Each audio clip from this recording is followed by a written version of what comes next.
Are there contexts or situations that actually make you shut down your strength? Like you don't want to use individualization anymore or to invest in people anymore because of certain situations or Me contexts? personally or in general? Definitely objective. Yeah, that is a really good question. I'm quite sure there are, if not for me, for somebody. Perhaps situations where we've gotten burned or we don't feel safe, we don't feel valued, or if we've gotten the feedback that we've done this too much, perhaps. Like I think of like the example of we were talking about consistency earlier. If you have a someone that comes into your class that's high in consistency and low in individualization, like what they might feedback they might give you. And if I'm trying to please people and aren't present to the fact that no, this is my strength, this is how I do it, you know what I mean? Versus like, if you're a new faculty member, especially when you come in thinking, oh no, this my superior told me to be more fair or to be more consistent across the board and not spend too much time with.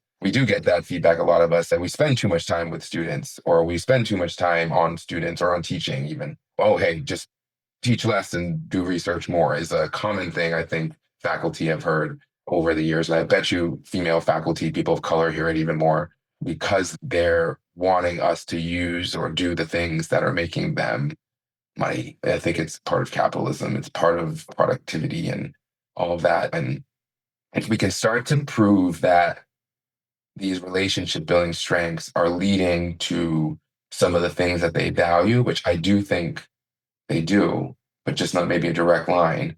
Student retention, for instance. I'm quite sure whether you know it or not, you've retained some students by the things that you just do naturally with these strengths. Yeah, and recruited students into the major too. Yeah, yeah. So it's like, how do we adjust how we evaluate or how we compensate or how we value the time that we have or prove?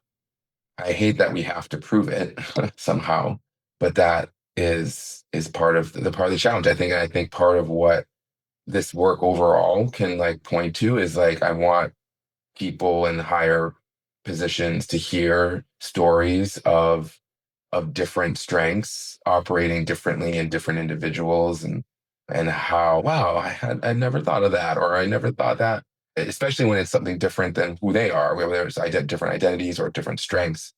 I think the more we understand all these 34 and then all the nuances that could exist based on all the differences in our identities, the more that we might see when we're evaluating someone's file or evaluating their class, like these moments where of excellence or collecting data from students about who was it that you talked. I know institutions are doing more work now on talking to people who have left and people and finding out why they left or and things like that. So maybe some of that work might point to some of the things that would have kept them too. And anyway, making those connections, I think, are important in telling the overall story of our careers and our institutions.